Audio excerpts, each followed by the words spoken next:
Welcome back to another technical deep dive here in the debug zone.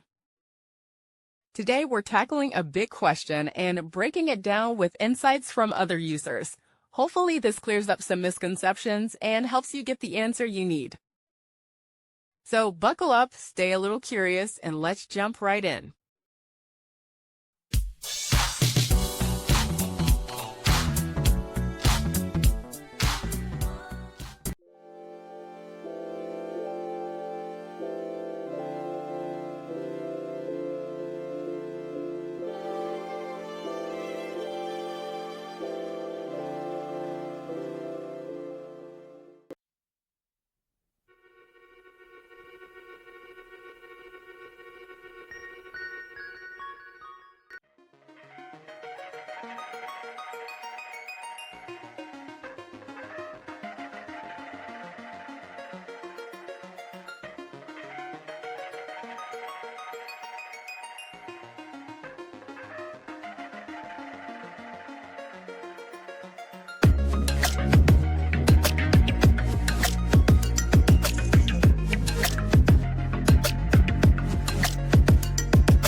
And that's a wrap.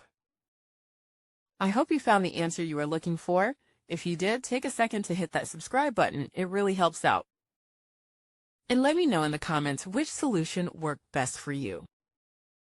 See you next time in the debug zone.